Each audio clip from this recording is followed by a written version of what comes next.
आप सब तैयार हैं?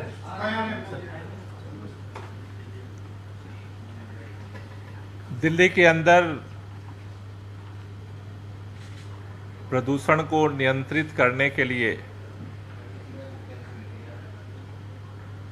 अरविंद केजरीवाल जी के नेतृत्व में सरकार समर एक्शन प्लान और विंटर एक्शन प्लान के साथ पूरे साल लगातार काम कर रही है, जिसमें तात्कालिक इमरजेंसी मेजर्स इनिशिएटिव के साथ साथ दीर्घकालिक योजनाओं पे भी काम हो रहा है। दिल्ली के लोगों को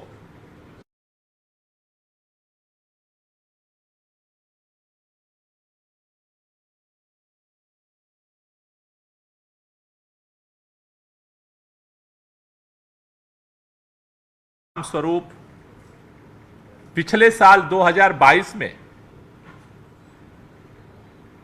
अच्छे एयर क्वालिटी के जो दिन थे उनकी संख्या 163 थी लास्ट ईयर।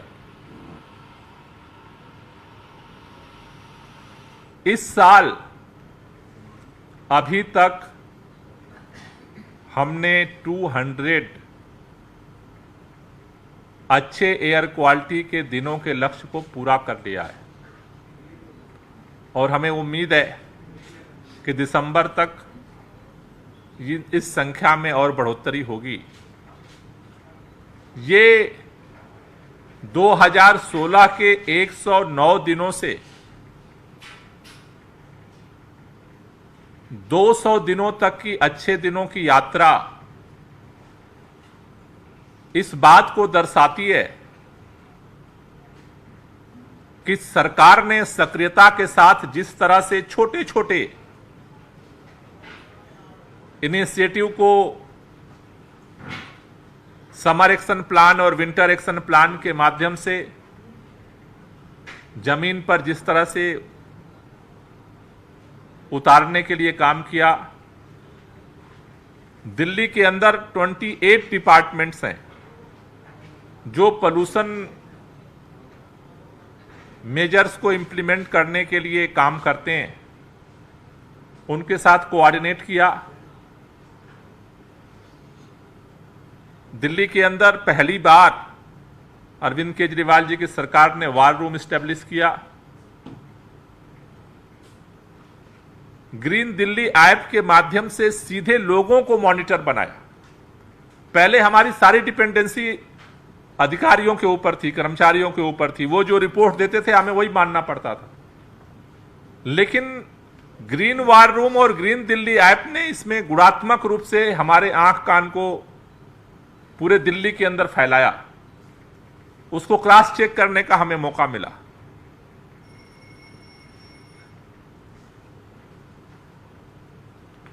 सारे प्रयासों का जो ये परिणाम है वो इस बात को दर्शा रहा है कि अभी 200 हुए। अगर दिल्ली के लोग सभी एजेंसियां मिलकर के अगर काम करें तो जो अभी बाकी बचे हुए महीने हैं इनमें और भी एयर क्वालिटी के अच्छे दिन निकल सकते हैं। लेकिन चूंकि अब सर्दियों के बढ़ने का समय आ गया है, सामान्य तौर पर अब तक का जो ट्रेंड है सर्दियों में प्रदूषण का स्तर बढ़ जाता है और वो ऐसी उम्मीद लगाई जा रही है कि 15 अक्टूबर के बाद धीरे धीरे जो टेम्परेचर डाउन होना शुरू होगा तो प्रदूषण का स्तर धीरे धीरे बढ़ना शुरू होगा। पराली और पटाखे का जो प्रदूषण होता है उसमें जुड़ता जाता है। लेकिन खास तौर से दिल्ली के अंदर जो प्रदूषण का स्तर जो बढ़ता है वो पूरे दिल्ली के अंदर बढ़ता है। लेकिन दिल्ली में जो 13 हॉट स्पॉट हैं, वहां पे पूरे दिल्ली में 40 मॉनिटरिंग स्टेशन है, लेकिन 13 जगहों पे आमतौर पर वहां या तो डबल हो जाता है प्रदूषण का स्तर। उसमें जो लोकल सोर्सेज हैं वो काफी इंपॉर्टेंट रोल प्ले करते हैं। जैसा मुख्यमंत्री जी ने विंटर एक्शन प्लान को घोषित करते हुए पहला पॉइंट घोषित किया था कि इस बार 13 हॉट स्पॉट के लिए हम अलग अलग विंटर एक्शन प्लान डिजाइन कर रहे हैं। आज हमने सभी 13 हॉट स्पॉट से जितने कंसर्निंग डिपार्टमेंट्स हैं उनके साथ ज्वाइंट मीटिंग करके आज हमने 13 हॉट स्पॉट का एक्शन प्लान फाइनल किया है, जिसमें पहला हॉट स्पॉट है आनंद विहार। आनंद विहार में जो सामान्य दिल्ली के पोल्यूशन के स्तर से जो प्रदूषण का स्तर बढ़ता है, उसमें जो सोर्स आइडेंटिफाई किए गए हैं, उसमें आनंद विहार एग्जिट रोड पर जो वाहनों का आवागमन है, जिसमें खासतौर से डीजल जो बाहर से बसें आती हैं, दिल्ली मेरठ आरआरटीसी का प्रोजेक्ट वहां पे चल रहा है जहां से डस्ट पोल्यूशन होता है। एकीकृत पूर्वी दिल्ली हब प्रोजेक्ट चल रहा है। आनंद विहार रेलवे स्टेशन के सामने सड़क जो है वो क्षतिग्रस्त है। आरओबी प्रोजेक्ट आनंद विहार से अस्तरा बॉर्डर तक चल रहा है। रेलवे स्टेशन के निकास पर काफी कंजेशन की समस्या होती है। ये मेजर 6 पॉइंट वहां आइडेंटिफाई किए गए हैं।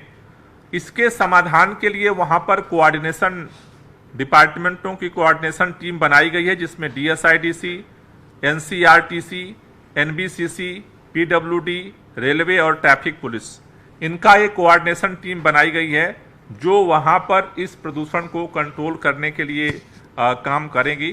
खासतौर से जो वहां डस्ट पोल्यूशन है उसके लिए वहां पर 12 एंटी मोबाइल स्मॉग गन को तैनात करने का वहां पे निर्णय लिया गया है, जिससे कि डस्ट पोल्यूशन को वहां कंट्रोल किया जा सके। दूसरा जो हमारा हॉट स्पॉट है वो है अशोक विहार का। अशोक विहार के हॉट स्पॉट पे जो प्रदूषण के मुख्य सोर्स आइडेंटिफाई किए गए हैं, वो उसमें बायोमास बर्निंग है केशवपुर मेट्रो स्टेशन के पास में, वहां पे कंजेशन की समस्या है। आजादपुर मेट्रो स्टेशन और बस टर्मिनल आजादपुर चौक पे, वजीरपुर इंडस्ट्रियल एरिया में कच्ची और खुली हुई सड़कें हैं, गुजरावाला टाउन के पास कच्ची सड़कें हैं और सड़क में जो गड्ढे हैं। तो ये मेजर्स जो है वहां पर मेजर पॉइंट आइडेंटिफाई किए गए हैं और वहां पर जो इसके समाधान के लिए जो कोऑर्डिनेशन टीम बनी है उसमें एमसीडी, ट्रैफिक पुलिस, दिल्ली जल बोर्ड, डीएसआईडीसी और दिल्ली मेट्रो, ये लोग वहां पे फोकस करके और जो पोल्यूशन के सोर्स हैं उसको कंट्रोल करने के लिए इनको जिम्मेदारी दी गई है। और यहाँ पर भी मोबाइल एंटी स्मॉग गन जो है वो 2 तैनात की गई है, जिससे कि वहाँ के पोल्यूशन को कम किया जा सके। तीसरा हमारा हॉट स्पॉट है बवाना। उसके लिए जो सोर्स सारे आइडेंटिफाई किए गए हैं लोकल, उसमें बवाना जो इंडस्ट्रियल जो एरिया है वहाँ पर यूजीआर का काम चल रहा है। महर्षि वाल्मीकि अस्पताल के पास अवैध कूड़ा डंपिंग की जो स्थिति बनी हुई है, यातायात जो है अस्पताल के बाहर पर कंजेशन है। पूट खुर्द रोड पर सड़क धूल और बवाना का जो एक सीक्वेकियम का स्टेशन है उसी के पास में है। दिल्ली और चंदी रोड के किनारे लोक निर्माण विभाग का सर्विस रोड पर सीएनडी का कचरा और अवैध डंपिंग है। निर्माणाधीन यूईआर और दिल्ली और चंदी रोड पर शहीद पार्क पर अपना घर आश्रम मोड़ पर तक यहाँ पर यातायात में काफ़ी जाम की स्थिति है। यहाँ पर जो कोऑर्डिनेशन टीम बनाई गई है उसमें एनएचएआई, एमसीडी, पीडब्ल्यूडी और ट्रैफिक पुलिस, इनको वहाँ पर इन सोर्स के पोल्यूशन को कंट्रोल करने की जिम्मेदारी दी गई है। चौथा जो हॉट स्पॉट है वो है द्वारका हॉट स्पॉट। यहाँ पर जो मुख्य स्रोत जो आइडेंटिफाई हुए हैं वो है सड़क पर जो है डस्ट का, जो राष्ट्रीय मलेरिया अनुसंधान केंद्र है द्वारका का उसके सामने। उसके अलावा सीएक्यूएम जो स्टेशन है उसके ठीक सामने डीडीए का ग्राउंड है, जहां पे कचरा और काफ़ी सीएनडी वेस्ट है उसको, जिसकी वजह से वहां पे ये पोल्यूशन का स्तर बढ़ जाता है। इसके लिए एमसीडी और डीडीए को कोऑर्डिनेशन टीम में शामिल किया गया है और वहाँ पे इसको कंट्रोल करने की रिस्पॉन्सिबिलिटी दी गई है। पांचवा हमारा हॉट स्पॉट है Mundka hot spot. Mundka hot spot में जो मेजर जो पोल्यूशन के सोर्स लोकल जो आइडेंटिफाई किए गए हैं वो है शहरी विस्तार रोड, यूएआर के निर्माण का काम चल रहा है। दिल्ली रोहतक राजमार्ग पर कच्चे रास्ते और गड्ढा का कारण डस्ट पोल्यूशन है। रानी खेड़ा मोईलाल बत्ती से शुरू होने वाली शहीद विक्रांत जो सिंह लाकड़ा मार्ग है वहाँ पे गड्ढे हैं और वहाँ पे पोल्यूशन हो रहा है। औद्योगिक जो क्षेत्र का मेट्रो स्टेशन है उसके यहाँ पर कंजेशन है। इसके लिए जो टीम बनाई गई है डीएमआरसी, एनएचएआई, एमसीडी, लोक निर्माण विभाग, ट्रैफिक पुलिस और डीएसआईडीसी, इनकी कोऑर्डिनेशन टीम बनाई गई है। छठा है जहांगीरपुरी हॉट स्पॉट, जहां पर सबसे ज़्यादा बायोमास बर्निंग का जो है वो लोकल सोर्स वहां पर जो है वहां पर आइडेंटिफाई किया गया है। साथ ही साथ जो भलसवा सैनिटरी लैंडफिल पर जो कचरा है उसकी आवाजाही से वहां पर डस्ट पोल्यूशन है। डीएमआरसी का जो निर्माण स्थल है वहां उससे पोल्यूशन आ रहा है। उसके अलावा डीएमआरसी का कॉस्टिंग प्लांट है उसको आइडेंटिफाई किया गया। इसके लिए MCD, Delhi police, DTC, DMRC, इनका कोऑर्डिनेशन टीम बनाई गई है। सातवां जो पॉइंट है नरेला हॉट स्पॉट, यहां पर डीडीए का हाउसिंग प्रोजेक्ट चल रहा है। यूईआर सेकेंड सड़क निर्माण परियोजना चल रही है। आईटीआई नरेला के अंदर निर्माण गतिविधियां चल रही हैं। इसके लिए एनएचएआई, पीडब्ल्यूडी, एमसीडी, डीटीआईडीसी, डीएसआईडीसी और ट्रैफिक पुलिस की जो है कोऑर्डिनेशन कमेटी बनाई गई है। आठवां है ओखला हॉट स्पॉट, जहां पर मां आनंदी मार्ग और ओखला स्टेट मार्ग वहां जो है सड़क जो है क्षतिग्रस्त है। ट्रैफिक जाम का वहां पे PM 2.5 की बढ़ोतरी में काफ़ी उसमें जो है उनका कंट्रीब्यूशन दिख रहा है। ओखला फर्स्ट में गोदरेज वेस्ट मार्ग लिमिटेड का निर्माण स्थल है। इसके लिए वहाँ पर जो कोऑर्डिनेशन टीम बनाई गई है PWD, MCD, Delhi traffic police, ये वहाँ पे काम करेंगी। नवा है पंजाबी बाग हॉट स्पॉट, जिसमें मोती नगर फ्लाईओवर का निर्माण कार्य चल रहा है। मोती नगर फ्लाईओवर के नीचे उसी की वजह से जाम लग रहा है। रोड नंबर 41 और रोड नंबर 77 पर गड्ढों को आइडेंटिफाई किया गया है। उसके साथ साथ रोहतक रोड सर्विस लेन में CND वेस्ट अवैध रूप से डंपिंग है। इसके लिए PWD, MCD, Delhi traffic police को जो है इनका कोऑर्डिनेशन टीम में शामिल किया गया है। इसके बाद 10वां हमारा हॉट स्पॉट है RK पुरम का। इसमें मुख्य तौर पर जो ट्रैफिक जाम है और सड़क पे जो डस्ट है, सड़क पे गड्ढे हैं, NBCC का वहाँ बड़ा जो है वो निर्माण स्थल है। उसके लिए MCD, दिल्ली ट्रैफिक पुलिस और NBCC का ज्वाइंट टीम बनाई गई है कोऑर्डिनेशन के लिए, जो इसको कंट्रोल करेगी। 11वां रोहिणी हॉट स्पॉट है, जिसमें जो CAQM का जो QS का जो वहाँ पे सेंटर है उसके सटे हुए नाला है, उससे वहाँ पे पोल्यूशन का जो रिपोर्ट आई है। साथ ही साथ जो इरिगेशन फ्लड डिपार्टमेंट का जो डंपिंग यार्ड है वहाँ कचरे का, उसकी वजह से। साथ ही साथ जो शहीद सुखदेव सिंह कॉलेज के निकट बैंकेटवर अस्पताल है वहाँ पर कंजेशन की समस्या है, जिसमें इरिगेशन फ्लड डिपार्टमेंट, MCD को ज्वाइंट टीम में शामिल किया गया है। 12वां हॉट स्पॉट है विवेक विहार, जिसमें योजना विहार की सोसाइटी में निर्माण कार्य की गतिविधियां चल रही हैं। उसके साथ साथ जो झिलमिल इंडस्ट्रियल एरियाज है वहां से मेजर जो पोल्यूशन के सोर्स आ रहे हैं, इसके लिए PWD, MCD, Delhi traffic police का ज्वाइंट टीम बनाई गई है। और 13वां हॉट स्पॉट है वजीरपुर हॉट स्पॉट, जहां पे बायोमास बर्निंग, जाम कंजेशन की समस्या और वहाँ पे जो कंस्ट्रक्शन वर्क है जल बोर्ड का, उसकी वजह से इसके लिए दिल्ली जल board, MCD, Delhi traffic police और डीएसआईडीसी को ज्वाइंट टीम में रिस्पॉन्सिबिलिटी दी गई है। तो ये 13 हॉट स्पॉट हैं जिस पर पहली बार डिटेल लोकलाइज जो भी प्रॉब्लम्स हैं उनको आइडेंटिफाई किया गया। साथ ही साथ जो रियल टाइम अपॉर्चमेंट स्टडी हमने पिछले दिनों हर हॉट स्पॉट पे किया था, उससे जो रिपोर्ट आई थी उसको कंसीडर किया गया और अब हर 13 हॉट स्पॉट्स के लिए कोऑर्डिनेशन टीम बनाई गई है, जिसमें एमसीडी के जो डीसी हैं उनको नोडल पॉइंट बनाया गया है और डीपीसीसी के एक इंजीनियर को, 13 इंजीनियर्स को 13 हॉट स्पॉट्स के लिए रिस्पॉन्सिबिलिटी दी गई है, उनको इंचार्ज बनाया गया है।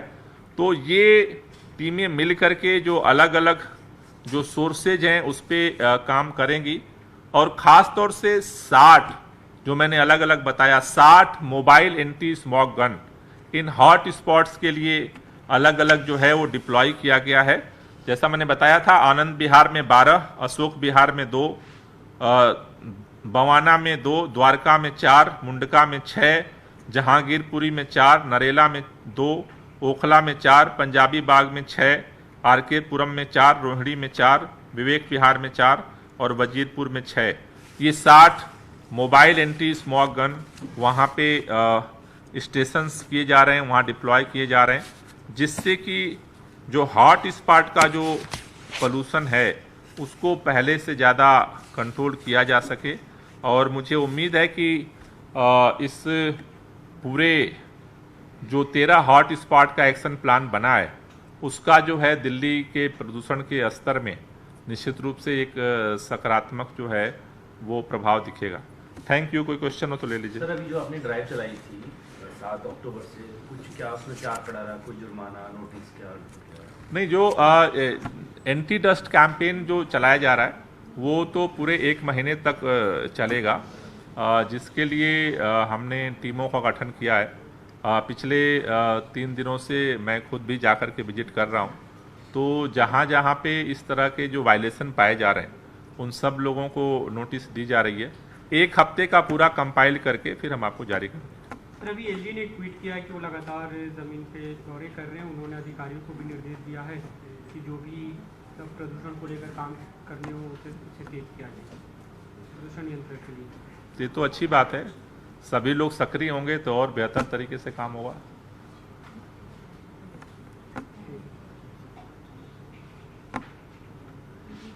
Thank you.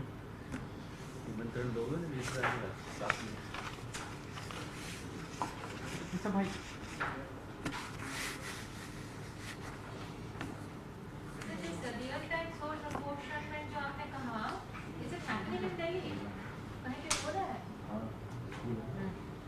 हाँ,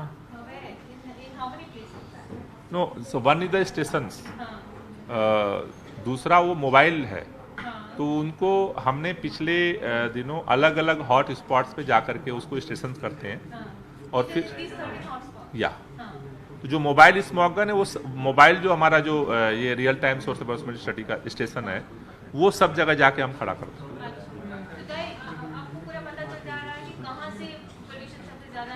मेजर वो कंपोनेंट वो बता देते हैं कि जो पोल्यूशन है उसमें किस किस सोर्स का है, डस्ट पोल्यूशन का कितना है, व्हीकल पोल्यूशन कितना है, बायोमास बर्निंग का कितना है, तो वो अलग अलग जगहों पे अलग अलग है। जैसे अभी जो वजीरपुर में था तो वहाँ पे डस्ट पोल्यूशन था क्योंकि वहाँ पे कंस्ट्रक्शन वर्क चल रहा था, ठीक है ना। लेकिन अब अलग जगह पे अलीसर से हमारा ये अपना आनंद विहार का है, तो वहाँ पे 2.5 बढ़ रहा है, तो 2.5 मतलब व्हीकल पोल्यूशन है। अगर आप मोटा मोटा आप समझो, अगर PM10 बढ़ रहा है तो डस्ट पोल्यूशन का कंपोनेंट ज़्यादा है, PM 2.5 जब बढ़ रहा है तो वो व्हीकल पोल्यूशन का कंपोनेंट ज़्यादा है। सर, जो एंटी स्मोक टावर्स जो लगाए गए थे उनको कुछ चेक वेक कराएंगे, तो जैसे काम कर रहे नहीं कर रहे, टावर्स लगाए गए थे स्मोक के लिए, किसान ध्यान नहीं दिए सर, कुछ आपने भी लगाए थे CP वगैरह में नहीं, उनकी तो अभी रिपोर्ट वो लोग पूरे 2 साल का प्रोजेक्ट था तो अब वो तो कंप्लीट हो गया, अब उनकी रिपोर्ट आ गई है तो उसको स्टडी करके फिर आगे फर्दर बढ़ाने की योजना सर? अब एक बार स्टडी कर लें रिपोर्ट। सर पटाखे पूरी तरीके से बैन है, ग्रीन क्रैकर्स वगैरह, लेकिन दशहरे पे देखा जाए तो कहीं ना कहीं पतंग वगैरह चलता है, उसमें पटाखे होते हैं, तो उनके उनके लिए क्या गाइडलाइंस वगैरह जारी करते हैं? देखिए गाइडलाइन सबके लिए एक ही चीज़ है कि हमें कॉन्शियस होना पड़ेगा। उसके लिए सभी लोगों से मैं बार बार यही अपील करता हूं कि ये हम सब लोगों के सामूहिक प्रयास से आज अगर 200 दिन इस साल में अगर एयर क्वालिटी अच्छी रही है तो सबके प्रयास से ही हो रहा है। तो हमें इस तरह की चीज़ों पे हमें खुद को ही अपना कॉन्शियस जो है वो डेवलप करना पड़ेगा। बाकी सरकारी तौर पर तो पटाखे बैन हैं, उनका नोटिफिकेशन भी हो गया है।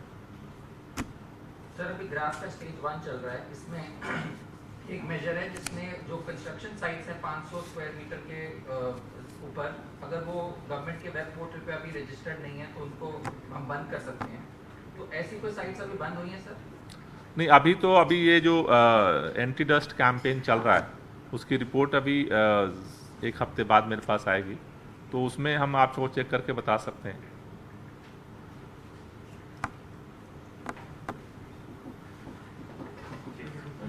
Okay, thank you.